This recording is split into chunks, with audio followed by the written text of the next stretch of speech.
آج سونے جاگنے کے آداب کے متعلق کچھ باتیں عرض کروں گا۔ وَجَعَلْنَا نَوْمَكُمْ سُبَاتًا، تو اللہ تعالیٰ فرما رہا ہے نیند کو تمہارے لیے آرام کا ذریعہ بنایا ہے۔ یہ نیند نہ آئے نا تو ہم بے سکون رہتے ہیں۔ نیند اللہ تعالیٰ کی عظیم ترین نعمت ہے۔ یہ نیند نہ ہو تو سب کچھ ہونے کے باوجود ہماری زندگی سے سکون نکل جائے۔ تو نیند اچھی ہونی چاہیے، نیند کی کوالٹی اچھی ہونی چاہیے، پورا ٹائم نیند کا ہونا چاہیے اور اپنے وقت پر نیند ہونی چاہیے۔ اس کے متعلق چند باتیں میں عرض کروں گا۔ پہلی بات یہ ہے نیند کے حوالے سے کہ آپ اپنا تکیہ استعمال کیا کریں، کسی اور کا تکیہ استعمال نہیں کرنا۔ خصوصاً جو ہاسٹل میں اسٹوڈنٹس رہتے ہیں وہ اس بات کا خیال کریں۔ دیکھیں آپ کے پاس اپنا تکیہ ہوگا تو آپ اس کو صاف رکھیں گے، اس کی صفائی کا خیال رکھیں گے۔ دوسرے کا تکیہ کتنا گندا ہے آپ کو نہیں پتا، اور آپ کو پتا تکیہ کتنا گندا ہوتا ہے؟ اچھا چلیں اس پر بعد میں جائیں گے، پہلے آپ ذرا تھوڑا سا سوچیں سب سے زیادہ جراثیم کس جگہ پر ہوتے ہیں؟ سب سے زیادہ جراثیم ہوتے ہیں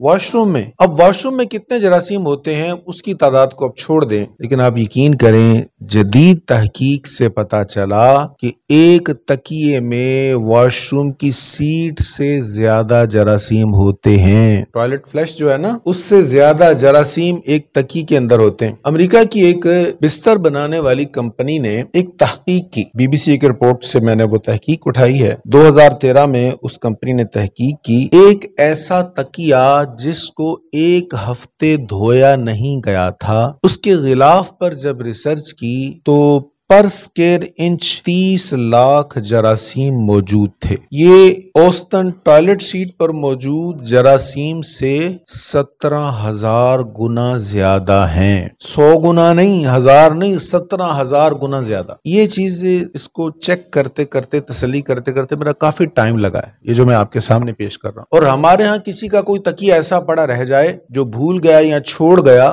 اس کو مہینوں تک کوئی دھوتا ہی نہیں، بلکہ شاید کبھی بھی کوئی نہ دھوئے۔ اس پر کتنا میل کچیل ہے ہمیں وہ دکھتا نہیں ہے، اور یہی وہ تکیہ ہے جو چہرے کے امراض، سکن کے امراض، آنکھوں کے امراض، خاص طور پر پھیپھڑوں کے امراض، سانسوں کی تکالیف کا سبب بنتا ہے۔ اس لیے ہمیشہ تکیہ اپنا ہی استعمال کریں اور اپنے تکیے کو بھی صاف رکھنے کی کوشش کریں۔ اب اس کو صاف کیسے رکھنا ہے میں نے آپ کو بتایا تھا، ایک ہفتہ جس کو نہیں دھویا گیا تو اس میں اتنے جراثیم ہیں، تو تحقیق یہ ہے کہ تکیہ جو ہے نا وہ چند مہینے بعد چینج کر لینا چاہیے، اور تکیے کا غلاف جو ہے نا وہ سفید استعمال کرنا چاہیے تاکہ اس کو بار بار آپ دھوتے رہیں۔ دھو کر بھی اس میں سے جراثیم ختم نہیں ہوتے۔ اس میں جو فنگس پیدا ہوتی ہے نا وہ ہمارے پسینے کی وجہ سے، ہمارے جسم کی ہیٹ کی وجہ سے، کبھی کبھی ہم نے جو کھانا کھایا ہوتا ہے اس کے ذرات اس میں چلے جاتے ہیں، اور کبھی ایسا بھی ہو جاتا ہے ہم بستر پر بیٹھ کر کچھ کھا لیتے ہیں۔ سردیوں میں کبھی ایسا ہوتا ہے نا کچھ مونگ پھلی وغیرہ کچھ کھا لیا، کبھی لوگ کھانا بھی کھا لیتے ہیں بستر پر بیٹھ کر۔ تو بستر پر، چارپائی پر، بیڈ پر کھانا کھانے میں کوئی گناہ نہیں ہے، لیکن اگر وہ کھانا آپ کا بستر میں، چادر میں، گدے میں یا تکیے میں جائے گا تو آپ کے جو جراثیم پہلے سے وہاں لاکھوں جراثیم موجود ہے نا تو ان کی موج بن جاتی ہے، ان کی بہترین سنیکنگ ہو جاتی ہے، بلکہ ان کی باربیکیو پارٹی ہو جاتی ہے، ان کو اور کھانا مل جاتا ہے۔ سونے سے پہلے بستر کو اچھی طرح جھاڑ لیں۔ نمبر 3، بستر اس انداز میں بچھائیں یا اس انداز سے آپ لیٹیں جہاں بھی سوئیں کہ آپ کے پاؤں والدین کی طرف نہ ہوں۔ کوشش کریں والدین کی تکریم، اساتذہ کی تکریم، یہ ادب بہت ضروری ہے۔ اپنے اساتذہ کی طرف، اپنے والدین کی طرف، دادا ہیں گھر میں، نانا ہیں، بزرگ ہیں، ان کی طرف پاؤں نہیں ہونا چاہیے۔ اب یہ سونے کے آداب ہیں، اس کے ساتھ ہی میں ایک اور چیز عرض کر دوں، پھر موقع پر تفصیل سے بات کریں گے۔ یہ بھی خیال رکھیں آپ بیڈ پر بیٹھنے لگے ہیں، والدین کھڑے ہیں تو آپ ابھی نہ بیٹھیں، آپ پہلے ان کے بیٹھنے کا ویٹ کریں، اور یہ بھی ذہن میں رہے اگر زمین پر والدین بیٹھے ہوئے ہیں تو آپ بیڈ پر یا صوفے پر نہ بیٹھیں، آپ بھی زمین پر بیٹھیں۔ یہ بڑوں کی تکریم ہوتی ہے کہ جب وہ کھڑے ہوں تو ہم نہ بیٹھیں، اگر وہ زمین پر بیٹھے ہوں تو ہم ان سے اوپر نہ بیٹھیں۔ سونے کا سنت طریقہ یہ ہے کہ آپ کا چہرہ قبلہ شریف کی طرف ہو اور آپ دائیں کروٹ لیٹے ہوں، نہیں سنت طریقہ ہے۔ کعبہ شریف کی طرف پاؤں نہیں کرنے، یہ تو ضروری ہے کہ پاؤں نہ کریں۔ آپ ادھر پاؤں کر لیں گے تب بھی قبلہ کی طرف نہیں ہے، ادھر کر لیں گے تب بھی قبلہ کی طرف نہیں ہے، ادھر کریں گے تب بھی نہیں ہے، ادھر کریں گے تو قبلہ کی طرف ہے، ایسے ہی ہے نا۔ تو لیکن سنت طریقہ یہ کہ آپ کے پاؤں اس طرف ہوں، چہرہ اس طرف، تو پھر آپ دائیں کروٹ ہوں گے۔ جب ادھر آپ کے پاؤں، ادھر قبلہ ہے، ادھر آپ کے پاؤں ہوئے تو آپ دائیں کروٹ لیٹیں گے تو آپ کا چہرہ جو ہے وہ قبلہ کی طرف ہوگا، تو یہ سنت طریقہ ہے، اور کیا ہی اچھا ہو کہ آپ اپنا دایاں ہاتھ اپنے رخسار کے نیچے رکھیں۔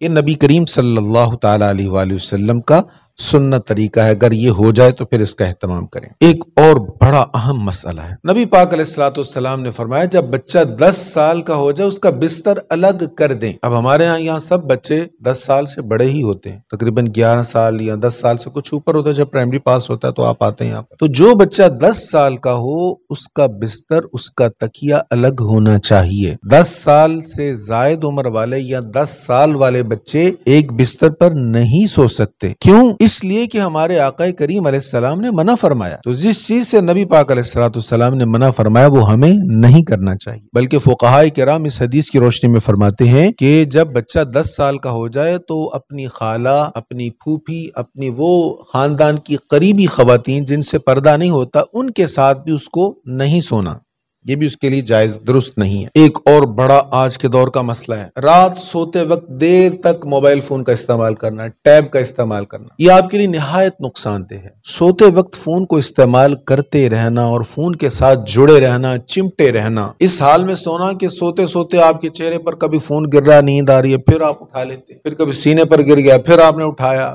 پھر اس میں مصروف ہو گئے، تو یہ اپنا وقت برباد کرنا ہے۔ اسی حوالے سے ایک اور اہم ترین بات یہ ہے کہ جب آپ نے سونا ہے تو اپنے قریب لیپ ٹاپ، ٹیب یا موبائل فون کو چارجنگ پر چھوڑ کے نہیں سونا، چارجنگ پر لگانا تھوڑا دور لگائیں۔ اکثر سیل فونز ایسے ہیں کہ وہ چارج ہو کر چارجنگ بند ہو جاتی ہے، لیکن کچھ ایسے بھی ہوتے ہیں ان کی ٹیکنالوجی پرانی ہوتی ہے تو وہ چارج ہوتے رہتے ہیں اور چارجنگ ہو کے وہ پھٹ جاتے ہیں، دھماکہ ہو جاتا ہے۔ اس لیے احتیاط اسی میں ہے کہ سونے سے پہلے اپنے قریب کہیں تکیے کے پاس کہیں آپ نے فون وغیرہ یا ٹیب کوئی بھی چیز چارجنگ پر لگا کر نہیں سونا۔ سونے میں تاخیر اس کا کوئی فائدہ نہیں ہے۔ دیکھیں میڈیکل سائنس ہمیں بتاتی ہے کہ ہمارے اندر کچھ اچھے ہارمونز ہوتے ہیں جو ہمیں فائدہ دیتے ہیں، جو ہمیں خوشی دیتے ہیں، ہمیں سکون دیتے ہیں، اور کچھ ہارمونز ایسے ہوتے ہیں جو ہمارے لیے اچھے نہیں ہوتے۔ وہ جو اچھے ہارمونز ہیں وہ نیند کی حالت میں رات 10 بجے ہمارے جسم میں پیدا ہوتے ہیں اگر ہم سوئے ہیں۔ اگر ہم نہیں سو رہے تو پھر وہ آئیں گے ہی نہیں۔ وہ حالت نیند میں آتے ہیں ہمارا کولیسٹرول لیول کنٹرول کرنے کے لیے،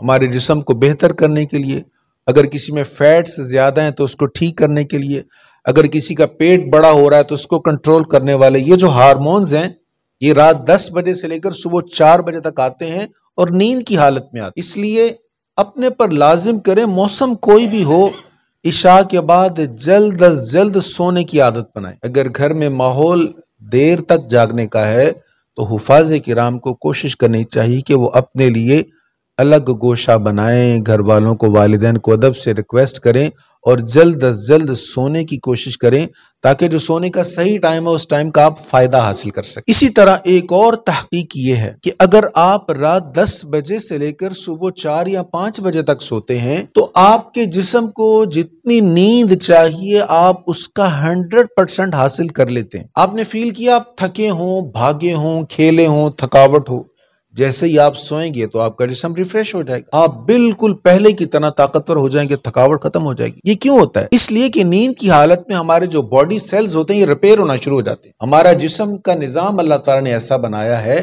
کہ ہمارا جسم دوبارہ مرمت ہونا شروع ہو جاتا ہے، اور جب ہم جاگتے ہیں تو بالکل ٹھیک ہوتا ہے۔ لیکن کبھی ایسا ہوتا ہے ہم سو کر بھی تھکے رہتے ہیں، اس کی وجہ یہ کہ ہم نے صحیح ٹائم پر نیند نہیں لی ہوتی۔ لیکن اگر آپ اس کی بجائے دن کے وقت 12 گھنٹے بھی سو لیں گے تو آپ کی نیند 100% پوری نہیں ہوگی۔ تو سونے کے اعتبار سے رات کا ٹائم جو ہے یہی بہتر ہے۔ باوضو سونے کی کوشش کریں، یہ بہت اچھی بات ہے۔ جب بھی آپ سونے لگیں ایک بار وضو کر لیں، وضو کرنے کا بھی اپنا ہی ثواب ہے۔ جب تک بندہ باوضو رہتا ہے اللہ کی رحمتیں برستی رہتی۔ اگر آپ باوضو سوئیں گے، جب تک آپ سوتے رہیں گے باوضو رہنے کا ثواب ملتا رہے گا۔ اور پھر باوضو سوئیں اور ساتھ آپ سونے کی دعا بھی پڑھ لیں، اور جب تک نیند نہیں آتی سورہ اخلاص 3 بار پڑھ لیں، آیت الکرسی شریف پڑھ لیں۔ وہ نبی پاک علیہ السلام نے فرمایا تھا نا، کوئی چاہتا ہے سونے سے پہلے تہائی قرآن مجید پڑھ لیں، وہ کہنے لگے حضور یہ تو بڑا مشکل کام ہے، یعنی 10 پارے پڑھنا یہ تو بڑا مشکل کام۔ آپ نے فرمایا ایک بار سورۃ اخلاص پڑھ لو تو وہ ایسے ہی ہے جیسے تہائی قرآن مجید، یعنی 10 پارے پڑھ لی ہے تو 3 بار سورت اخلاص پڑھ لیں، ایسے ہی ہوگا جیسے پورا قرآن مجید پڑھ لیا. اور پھر جب نیند آنے لگ جائے پھر درود شریف پڑھتے پڑھتے پڑھتے پڑھتے سو جائیں. یہ دل میں خواہش پیدا کریں، میں درود شریف پڑھتے پڑھتے سو رہا ہوں، کاش حضور کی نظر کرم ہو جائے، خواب میں دیدار مصطفیٰ ہو جائے. ہو سکے تو وہ نعت پڑھتے پڑھتے سو جائیں. میں سو جاؤں یا مصطفیٰ کہتے کہتے، کھلے آنکھ صلی علی کہتے کہتے، میں سو جاؤں یا مصطفیٰ کہتے کہتے، کھلے آنکھ صلی علی، میں یا مصطفیٰ کہتے کہتے، کھلے آنکھ صلی علی کہتے کہتے، انشاءاللہ. اور پھر جیسے ہی آنکھ کھلے تو پھر کون سی دعا پڑھنی ہے؟ یہ دعا یاد کر لے، الحمدللہ الذی احیانا بعدما اماتنا والیہ النشور. جاگتے ہوئے یہ دعا پڑھیں اور اللہ کا شکر ادا کریں، ایمان کی حالت میں سوئے، ایمان کی حالت میں جاگے. کلمہ شریف پڑھیں اٹھتے ہی، بستر پر ہی اٹھے یہ دعا بھی پڑھ لیں، کلمہ شریف بھی پڑھ لیں، لا الہ الا اللہ محمد الرسول اللہ.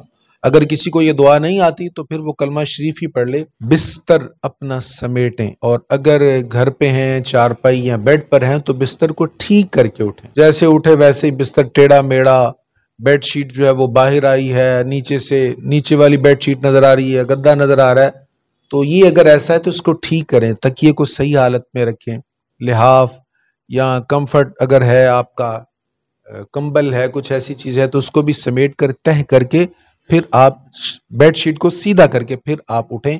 تو جب آپ بستر کو صحیح کر کے اٹھیں گے یا بستر کو سمیٹ کے اٹھیں گے تو یہ آپ کی اچھی عادت ہوگی، یہ اچھے اخلاق کی علامت ہوگی.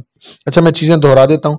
پہلی بات یہ میں نے عرض کیا تھا، اپنا تکیہ استعمال کریں، کسی اور کا تکیہ استعمال نہ کریں، اور تکیے کی صفائی کا خاص خیال رکھیں. سونے سے پہلے بستر کو اچھی طرح جھاڑ لیں اور درست کر لیں. نمبر 3، بستر اس طرح بچھائیں کہ بڑوں کی طرف پاؤں نہ ہوں. ہو سکے تو قبلہ کی طرف منہ کر کے دائیں کروٹ سونے کی کوشش کریں. 10 سال کے بچے ایک ساتھ نہیں سو سکتے، الگ الگ تکیہ رکھیں گے، الگ بستر رکھیں گے. سونے سے پہلے موبائل فون کا استعمال کم سے کم کریں اور بستر پر موبائل فون ساتھ لے کر نہیں جانا. سونے سے پہلے اپنے قریب موبائل فون، ٹیب وغیرہ چارجنگ پر نہیں لگانا، اپنے سے بستر سے دور رکھنا ہے اس کو. سونے میں تاخیر نہیں کرنی، جلد از جلد سونا ہے. ہمارے اچھے ہارمونز جو ہیں وہ نیند کی حالت میں کتنے بجے آتے ہیں؟ 10 بجے آتے ہیں. تو 10 بجے سے پہلے سونے کی کوشش کریں. اسی طرح آپ رات 10 بجے تک سو جائیں گے تو آپ کی نیند 100% پوری ہوگی. یہ وہ ٹائم ہے جس میں تھوڑے ٹائم میں آپ کی نیند اچھے سے پوری ہو جاتی ہے. اور سونے سے پہلے وضو کرنا ہے، با وضو سونے کی کوشش کریں. سونے کی دعا پڑھیں، اللہم بسمک اموت و احیا. کوشش کریں 3 بار سورۃ اخلاص پڑھ لیں، 1 بار آیت الکرسی شریف پڑھ لیں. اور اگر کسی کے گھر میں کوئی جادو وغیرہ، ڈر یا کوئی خوف یا نظر بد ہے تو سورۃ فلق، سورۃ اخلاص پڑھ لیں سونے سے پہلے. پڑھ کر ہتھیلیوں پر پھونک مار کر سارے جسم پر ہاتھوں کو مل لیں، یہ بھی سنت ہے. اور جب نیند آنے لگ جائے تو پھر کیا کرنا ہے؟ درود شریف پڑھنا ہے، کریم آقا کو یاد کرنا ہے، درود شریف پڑھتے پڑھتے سونا ہے، اس نیت سے کہ درود شریف پڑھتے پڑھتے سوئیں گے شاید نصیب جاگ جائے. حضور علیہ الصلوۃ والسلام نظر کرم فرمائیں. اور جب جاگنا ہے تو فوراً اٹھتے کے ساتھ ہی دعا پڑھنی ہے، الحمدللہ الذی احیانا بعدما اماتنا والیہ النشور. اور کیا پڑھنا ہے؟ کلمہ شریف پڑھنا ہے. اگر کسی کو دعا نہیں آتی تو پھر بھی وہ کلمہ شریف پڑھ لے. اور اٹھنے کے بعد اپنے بستر کو صحیح کر کے، صحیح طرح شیٹس وغیرہ درست کر کے پھر جاگنا ہے. اللہ تعالی ہمیں صحیح سونے اور جاگنے کی توفیق عطا فرمائے اور اپنا وقت صحیح استعمال کرنے کی توفیق نصیب فرمائے.